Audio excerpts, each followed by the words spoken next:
আসুন আজ একটু অন্য ধারার গল্প শুনি। ভূতের গল্প। হ্যাঁ, আজ শুনব ভূতের গল্প। আচ্ছা, আপনারা কেউ ভূতের গল্প নিশ্চয় শুনেছেন, দেখেছেন কি ভূত কখনো? যদি দেখে থাকেন কমেন্টে অবশ্যই জানাবেন। তাহলে শুনে নিই আজকের ভূতের গল্পটি। বিভূতিভূষণ বন্দ্যোপাধ্যায়ের লেখা খোলা দরজার ইতিহাস। সন্তোষ দত্ত আমাদের মধ্যে একজন বড় গাল্পিক। বাইরে শ্রাবণ সন্ধ্যায় ঘনায়মান মেঘজাল, মাঝে মাঝে জোনাকি পোকা জ্বলছে। মুখুজ্জি বাড়ির বৈঠকখানায় আমাদের নৈশ আড্ডা বসেছে।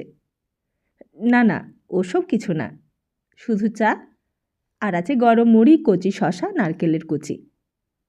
সন্তোষদা আজ কলকাতা থেকে 2 দিন হলো এসেছেন। পরলোক তত্ত্বের আলোচনা করেন, এ সম্বন্ধে প্রবন্ধও লিখেছেন, নামও আছে বেশ। সন্তোষবাবু এই গ্রামের জামাই, মাঝে মাঝে আসেন, কারণ শ্বশুরবাড়ির সম্পত্তির তিনি হলেন উত্তরাধিকারী। মাসে 1-2 বার করে আসেন। আমাদের গ্রামের নতুন কলেজের নতুন মাস্টারমশাইরা একটা মেস করেছেন। 5-6টি উচ্চশিক্ষিত যুবক মাস্টার মেস থেকে মুখুজ্জে বাড়িতে রোজ সন্ধ্যায় আড্ডা দিতে আসেন। আমিও এই দলের একজন বটে, তবে আমি মেসে থাকি না, এই গ্রামেই আমার প্রত্যেক ভিটায়। রামবাবু দর্শন আর ন্যায়ের অধ্যাপক। তিনি বললেন, আপনি প্রমাণ করতে পারেন পরলোক আছে? না। তবে? প্রমাণের ব্যাপার নয় এটা, তবে আমি আপনাকে অনেক ঘটনা বলতে পারি। বলুন কি ঘটনা? তার চেয়ে আপনি বিশ্বাস করেন? করি। কি করে জানলেন পরলোকের ব্যাপার? Knock and we will be opened unto you. ওসব বড় অস্পষ্ট কথা। এর চেয়ে বড় সত্যি কথা খুব কম মহাপুরুষের মুখ দিয়ে বেরিয়েছে। প্রমাণ করা অত সহজ নয়, তবে 1-8টা ঘটনা বলি শুনুন। তার চেয়েও আরও ভালো হয় যদি রেখাকে নিয়ে এসে একদিন আপনাদের সামনে প্রেত নামিয়ে দেখিয়ে দেওয়া যেত। কে রেখা? রেখা চক্রবর্তী, একজন বড় মিডিয়াম। আমাদের সাইটিক সোসাইটির, তার এই শক্তির জন্য সোসাইটি তার মা আর 2 ভাইকে পুষেছে। রেখা চক্রবর্তীর বয়স কত? 17-18 হবে। আশ্চর্য শক্তি ওর। অনেক অবিশ্বাসী নাস্তিক লোক রেখাকে দেখবার পর আমাদের সোসাইটির মেম্বার হয়েছে, কিন্তু এবার আমরা ওকে ছেড়ে দিচ্ছি। কেন? খোলা দরজা পেয়ে পরলোক থেকে বড্ড অবাঞ্ছিত খারাপ লোক এসে ঢুকে পড়ছে। কোথায় ঢুকে পড়ে? মিডিয়ামের দেহে। রেখার শরীরটা তো হলো খোল, খোলের মধ্যে ঢুকে পড়ে পরলোকবাসী বহু দুষ্টু আত্মা। ওর দেহটাকে নিয়ে তারা সবাই ছিনিমিনি খেলতে শুরু করেছে। অদ্ভুত ফেয়ারি টেল। মশাই শিক্ষিত পণ্ডিত লোক, প্রত্যক্ষ এটা প্রমাণ। আপনাদের ন্যায়শাস্ত্রে কি বলে? হ্যাঁ, আপ্ত অনুমানের চেয়ে প্রত্যক্ষ বড় প্রমাণ বই কি। চলুন আমার সঙ্গে। 67 নম্বর নন্দবাগান স্ট্রিট। রেখা ও তার মা আর ভাইরা ছোট্ট একটা ঘরে ওই ঠিকানায় থাকে। বড্ড গরিব, কিন্তু সাইকিক সোসাইটি খেতে পড়তে দিচ্ছে বলে একটি মেয়ে তার সব কিছুই বিসর্জন দিতে পারে না। তার নিজের দেহটা আর তার দখলে থাকছে না, অপরে দখল করে নিচ্ছে। তার মানে? এর মানে খুব সহজ, রেখাকে তার দেহ থেকে তাড়িয়ে দিয়ে অন্য দুষ্ট আত্মা এসে সেখান জুড়ে বসেছে। ন্যায়ের অধ্যাপক রামবাবু এই আজগুবি কথায় নিজের মতের অকাট্যতা খুঁজে পেলেন। হেসে বললেন, এই জন্যই তো লোকে আপনাদের কথা বিশ্বাস করে না। আচ্ছা, বলে যান, শুনি। সন্তোষবাবু বললেন, না, আপনাদের নিয়ে যাব নন্দবাগানে, বললে বিশ্বাস করবেন না। আমরা বললাম সেই ভালো। রামবাবু বললেন, সে তো ভালোই, তবু আগে বলুন কি কি হয়। সন্তোষবাবু বললেন, হবে আর কি, সেদিন রেখার মা বসে আছে, রেখা গিয়ে বললে, দিদি, আমার শ্রাদ্ধটা পর্যন্ত তোমরা করলে না, আমার জন্য গয়ায় গিয়ে পিণ্ডদান করো, তোমাদের ভালো হবে। ওর মা বললে, কে তুমি? আমি পারুল, হেমনগরের পারুল। তুই তো অনেক দিন মরে গিয়েছিস পারুল। গিয়েছি তাই কি, রোজ তোমাদের বাড়িতে আসি। হেমনগরে যাই, সোদপুরে বড়দির শ্বশুর বাড়ি যাই। মনের গতিতে যাতায়াত আমাদের, কোনো কষ্ট নেই।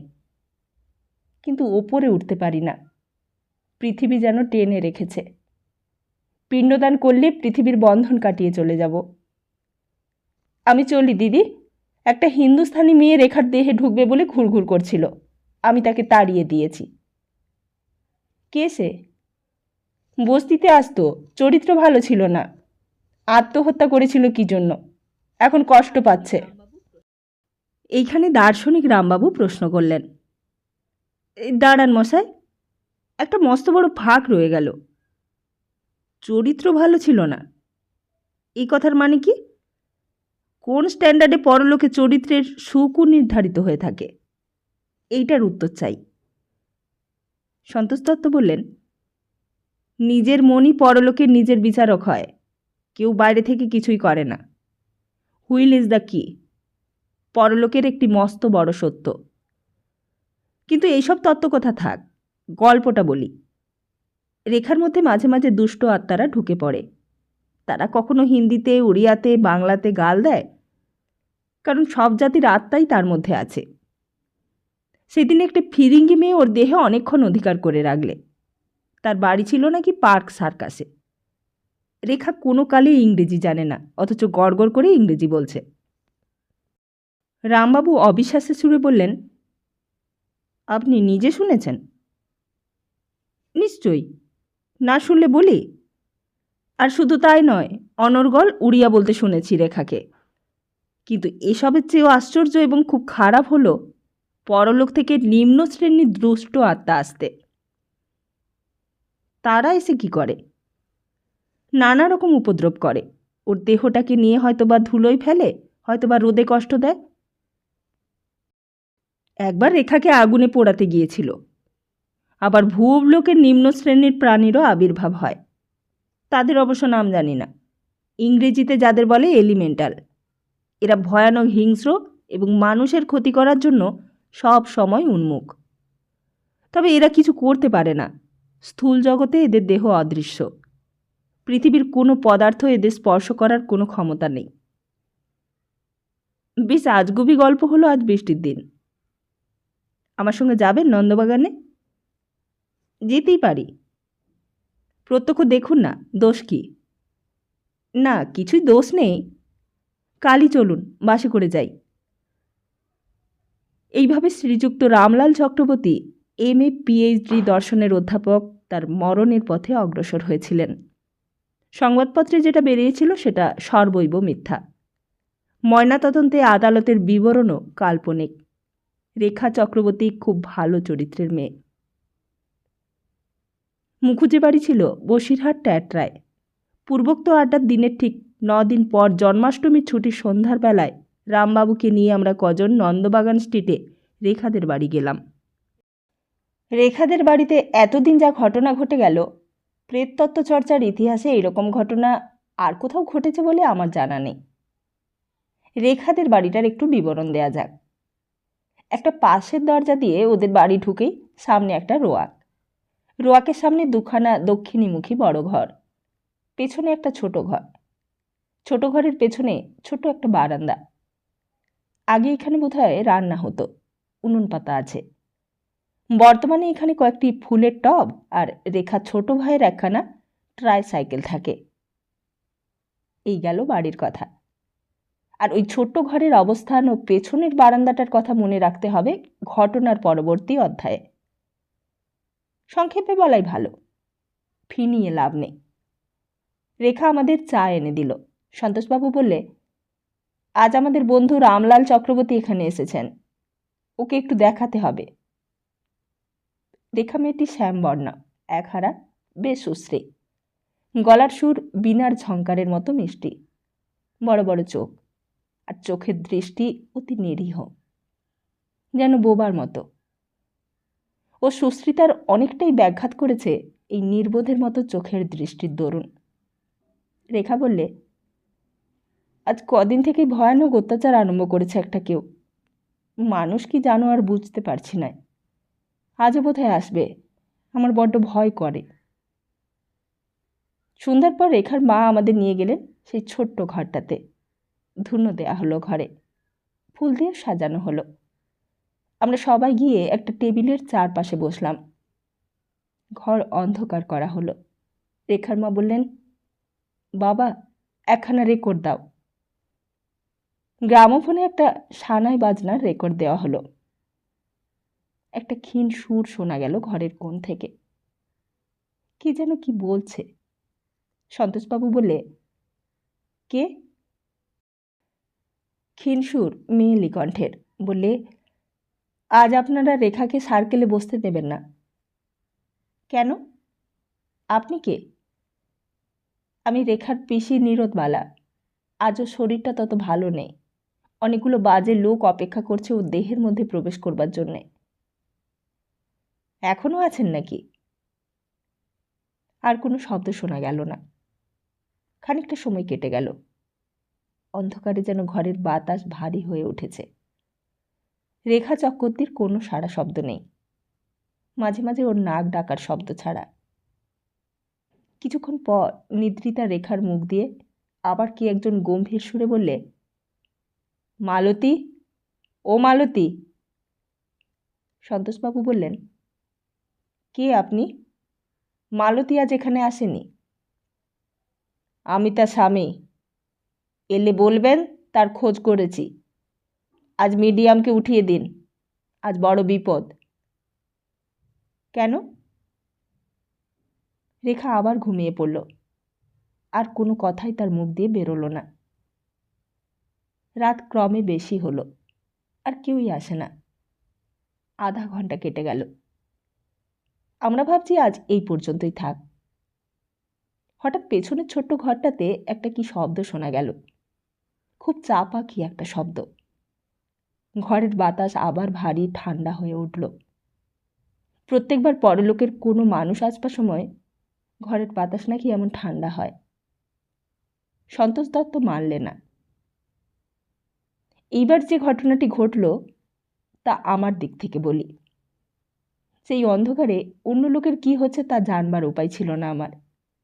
আমার মনে হলো মাথায় কি এক ঝুড়ি বরফ বসিয়ে দিলে, এবং সে যেন কোনো অদ্ভুত উপায়ে লম্বা হয়ে ঝুলে পড়ে আমার নাকের গর্ত বুঝিয়ে দিচ্ছে ধীরে ধীরে। আমার শরীরটা যেন অবশ হয়ে আসছে। পেছনের ঘরটাতে একটা যেন বরফের কল বসানো হয়েছে। ঠান্ডা এবং ভারী হাওয়া আসছে ওই ঘরটা থেকে। যেন চাপা একটা আর্তনাদের মতো কি একটা শোনা গেল রেখার কণ্ঠ থেকে। আর পেছনের ঘরটাতে কি যেন একটা কল বসেছে। কোনো শব্দ নেই, কিছুই দেখা যাচ্ছে না সেই ঘরে। অথচ মনে হচ্ছে কাণ্ড কারখানার আয়োজন ও মাল মশলা তৈরি হচ্ছে ওই ছোট্ট পেছনের ঘরে। হঠাৎ সন্তোষবাবু বলে উঠলেন, ঘরে আলো জ্বেলে দিন, আলো জ্বেলে দিন। ওই দেখুন কি। আমি কি দেখলাম তাই বলি। ঘরের দেওয়ালে একটা বিরাট কালো ছায়া। দেখতে অনেকটা ওই গায়ের দাঁতের মতো, ঠিক যেন মানুষের গায়ের দাঁত, অথবা ওই বাঁশ গাছের গায়ে বর্ষাকালে কেমন কানচটা নাক ছত্রাক গজায়। অনেকে দেখবেন ওই কানচটার মতো, তবে সেটা রবাবের ফু দেয়া বেলুনের মতো ক্রমবর্ধমান আর ভীষণ ঠান্ডা হাওয়া। হিম, যেন বরফ। আমার চৈতন্য লুপ্ত হয়ে আসছে। আমি ঠিক জানি না কি হচ্ছে কোথায়। কোথাও যেন নিস্তব্ধ ঘন অরণ্যের মতো মহা এক জন্তু বা দানব লোকালয়কে ধ্বংস করবার জন্য সাধনায় মগ্ন। সেটা বোবা দানব, মুখে ভাষা নেই তার। মুখ বোধহয় নেই, দৃষ্টি হয়তো আছে নগ্ন হিংস্রতার, কিন্তু চোখ নেই। সেই জিনিসটা কোনো মানুষ বা ছবিতে আঁকা দানব ভূতপ্রেতের মতো আদৌ নয়, মোটেও তা নয়। সেটা একটা ক্রমবর্ধমান ব্যাঙের ছাতার মতো, কিংবা গায়ে দাঁতের মতো বাড়ছে, বাড়ছে বাড়ছে, ক্রমশ বাড়ছে, চওড়া হচ্ছে, ডাইনে বাঁয়ে সব দিকে বেড়ে সব যেন গ্রাস করে ফেলে দেবে। দাঁত ছড়িয়ে পড়বে সারা ঘরের গায়ে, ঘরের মানুষের গায়ে। ঘন কৃষ্ণবর্ণের দাঁত, রবারের বেলুনের মতো ফেঁপে ফুলে ক্রমশ বড় হচ্ছে, অথচ ভয়ানক হিংস্র উগ্র ক্রূর নির্মম বুদ্ধিহীন ধ্বংসের করাল দূত। কারোর নিস্তার পাবার উপায় নেই ওর হাত থেকে। একটা আর্ত চিৎকার শোনা গেল যেন ঘরে। আমি যেন দেখলাম পিছনে ছোট ঘরটা সে বিরাট কালো ব্যাঙের ছাতা বা দাঁতে ভরে গিয়েছে। ঘরের দেওয়াল ও দাঁতটা ভেদ করে ওই জিনিসটা চারিধারে ছড়িয়ে পড়বে। কালো, ভীষণ ঠান্ডা, কান চটা দাঁত। আমি স্পষ্ট অনুভব করলাম মাথাটা থেকে নরম সেই মোমের মতো জিনিসটা বেড়ে নেমে ঝুলে পড়ে আমার চোখ ও নাক বুজিয়ে দিচ্ছে। আমি কথা বলতে পারছি নে, নিঃশ্বাসও নিতে পারছি নে। কোথায় যেন ঢং ঢং করে 10টা বাজছে। আমি শুনেই চলেছি। 1, 2, 3, 4, 5, 6, 7। তারপর আমার জ্ঞান ছিল না। রাত তখন 10টা হবে। যখন জ্ঞান হলো তখনও রাত্রি, কিন্তু ঘর অন্ধকার নয়। শেষ রাতের চাঁদের আলো জানালা দিয়ে এসে পড়েছে ঘরে। যে যার চেয়ারে অসাড় হয়ে হেলে পড়ে আছে। রেখা চক্রবর্তীও অজ্ঞান হয়ে হাত পা এলিয়ে চেয়ারে কাত হয়ে পড়ে আছে। কেবল সন্তোষ দত্ত ওই ঘরের ভেতর নেই। আমি খানিকটা বোঝবার চেষ্টা করলাম কি ঘটেছিল। তারপর সব মনে পড়ল। সেই ভীষণ দাঁত কোথায়? রেখা চক্রবর্তী মিডিয়ামের বাড়িতে সার্কেল বসেছিল আজ সন্ধ্যের সময়। ঘরে তখন ঘুটঘুটে অন্ধকার ছিল। এখন চাঁদের আলোয় খানিকটা অন্ধকার দূর হয়েছে। ঘর থেকে মনে হলো এখানে যেন একটি নিষ্ঠুর হত্যাকাণ্ড হয়ে গেছে। মোটরের শব্দ উঠল বাইরে। একটু পরে সন্তোষ দত্ত ঘরে ঢুকল। ওর সঙ্গে একজন ডাক্তার। আর সব লোকের চৈতন্য সম্পাদন করানো হলো। রামবাবুর প্রাণ অনেকক্ষণ দেহ ছেড়ে চলে গিয়েছিল। ডাক্তার পরীক্ষা করে মত দিলে শ্বাস বন্ধ হওয়ায় মৃত্যু। সারা মুখ কালো হয়ে গিয়েছে, জিভ বেরিয়ে পড়েছে, চোখ ঠিকরে বেরোচ্ছে। পুলিশ এলো, হই হই হলো, লোকজনের ভিড় হলো। রামবাবু সব পরীক্ষা করা হলো। তারাও বললে নিঃশ্বাস বন্ধ হওয়ার দরুন মৃত্যু। ফুসফুসে একটা নতুন গ্যাসের অস্তিত্ব। সব ব্যবচ্ছাদাগারে পাওয়া গেল আর্জন জাতীয় সহজ দাহ্য গ্যাস। সন্তোষ দত্তকে অনেকদিন পর জিজ্ঞেস করেছিলুম সেই রাত্রে কাণ্ডখানার মূল সূত্রটি। সন্তোষ দত্ত বললে, সে রাত্রে একজনও বাঁচতাম না আমরা। পূর্বেকার আত্মা আমাদের সতর্ক করে দিয়েছিল, আমাদের সেটা শোনা উচিত ছিল। আমি বললাম, 2জন আত্মা, রেখার পিসি আর মালতীর স্বামী। কি হয়েছিল জানেন? কোনো দুষ্ট আত্মা আসেনি। রেখার পিসি অন্তত তাই বলে গিয়েছিল, কিন্তু আসলে ব্যাপারটা তা নয়। এসেছিল ভূব লোকের হিংস্র জীব বিশেষ, যাদের ইংরেজিতে বলে এলিমেন্টাল। ওরা ভূব লোকের বাঘ ভাল্লুক জাতীয় প্রাণী, মানুষের চেয়ে অনেক নিম্ন স্তরের, অথচ ক্ষমতায় ও ক্রূর বুদ্ধিতে মানুষের ছাড়িয়ে যায়। সেদিন কি করেছিল জানো? ওটা আমাদের সকলের শরীর থেকে স্থূল উপাদান সংগ্রহ করে এলিমেন্টালটা সেই ছোট্ট ঘরটাতে নিজের অদৃশ্য দেহটাকে স্থূল জাতের উপযুক্ত করে তুলেছিল। অন্ধকার ঘর ল্যাবরেটরি হিসেবে ব্যবহার করেছিল। তা তখন কি আর জানি? জানলে খুব সহজেই তাড়াতে পারা যেত। আমি কৌতূহলী সুরে প্রশ্ন করলাম, কিভাবে? খুব সহজে। বলুন না, আপনি নিশ্চয় জানেন। মাত্র আলো সুইচটা টিপে দিলেই বিভীষিকাময়ী অন্ধকার রাত্রি ও রহস্যময় পরাজগতের সমস্ত ভয় ও কুহেলি কেটে গিয়ে আমরা সেই মুহূর্তেই নিরাপদ হতে পারতাম, যদি আলোয় ভরিয়ে খুলে দিতে পারতাম ঘর।